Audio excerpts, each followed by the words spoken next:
Joe மாநில தேர்தல் எப்பயுமே நீல கொடி கண்ணுக்கு தெரியும், சிகப்பு கொடி கண்ணுக்கு தெரியும். புதுசா மஞ்சள் கொடி கண்ணுக்கு தெரியுதாங்க. என்னோட கண்ணாடி பிம்பத்திலையும் தெரியுது நினைக்கிறேன். நீலம், மஞ்சள், சிகப்பு அப்படின்னு புதுமையாக இந்த முறை வந்து 19, 20 இந்திய வேட்பாளர்கள் எப்பயுமே இந்த நீலக்கொடி, அதாவது பிஎன்ல அண்ட் பிஹெச்ல கடந்த 20 வருஷமா அப்படிதான் பார்த்துக்கிட்டு இருக்கோம். நம்மளோட இந்திய வேட்பாளர்கள் இங்க தான் இருப்பாங்கன்னு.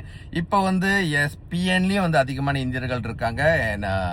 மஞ்சள் பர்சாமாலையும் அதிகமான இந்தியர்கள் வந்து இருக்காங்க. இது வந்து ஒரு ஆரம்பமாக இருக்கு. யாருக்கு வாக்களிக்கணும் அப்படின்ற ஒரு விஷயம் வந்து அது உங்களோட முடிவு. ஆனா ஒரு விஷயம் நான் கண்டிப்பாக பகிர்ந்துக்கிறேன். ஜோல தான் இருக்கேன். இந்த சீனர்கள் எப்பயுமே அவங்க எப்படி யாருக்கு வாக்களிச்சாலும், அதாவது எந்த அணியை அவங்க தேர்ந்தெடுத்தாலும் அவங்களோட தேவை அடிப்படையிலான பிரதிநிதித்துவத்தை கண்டிப்பாக வந்து அவங்க மேக்யூர் பண்ணுவாங்க. நோட்டீஸ் பண்ணியிருக்கீங்களா நண்பா?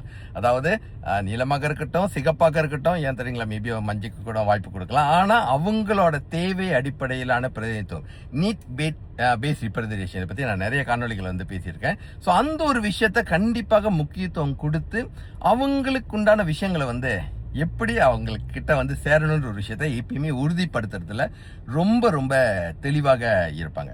ஸோ சம்டைம்ஸ் நம்மளுக்கு வந்து சாய்ஸ் ரொம்ப இருக்கிறப்ப குழப்பங்கள்னால இதை நாம மறந்துட வேணாம். நான் மறுபடியும் சொல்றேன், இவங்களுக்கு அவங்களுக்கு இப்ப எனக்குன்னு ஒரு பிடிச்ச ஒரு விஷயம் இருக்கும், உங்களுக்குன்னு பிடிச்ச ஒரு விஷயம் இருக்கும். ஆனா எண்ட் ஆஃப் த டே சமுதாயத்துக்கு உண்மையாக எந்த பிரதிநிதி செய்வாங்க செய்யல அப்படின்னு ஜெயிச்சு வந்ததுக்கு அப்புறம் தான் தெரியும். ஆனா அந்த செய்யக்கூடிய அந்த பாத்வே, வழிமுறைகள் யாருக்கு கிட்ட இருக்குன்னா, இப்போ இதுக்கப்புறம் வந்து இந்த ஆட்சி முறைகள்லாம் வந்து வெரி யூனிக்கா தான் போக போகுது.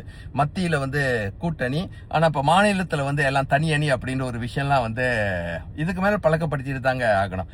அடுத்த மாநில தேர்தலாக இருக்கட்டும் அல்லது தேசிய தேர்தலாக இருக்கட்டும், இந்த ஒரு விஷயங்கள் வந்து இதுக்கு மேல இதான் வந்து த நியூ நார்மல். ஆனா நம்ம கிட்ட கேட்டுக்கிற ஒரு விஷயம், யாருக்கிட்ட அந்த ஒரு ஸ்ட்ரக்சர் இருக்கு, யாருக்கிட்ட அந்த ஒரு விஷன் இருக்கு, யாரால உண்மையிலே வாயில சொல்றது வேறங்க, உண்மையாலே நடைமுறையில யாரு நம்மளை பிரதிநிதித்து நமக்கு தேவையான விஷயங்களை கண்டிப்பாக அதாவது ஒரு பிரதிநிதியாக இருக்க முடியும். அது வந்து நான் கேள்வியாக வைக்கிறேன். அதோட பதில் தான் நமது எதிர்காலமாக நிச்சயமாக இருக்க போகும்.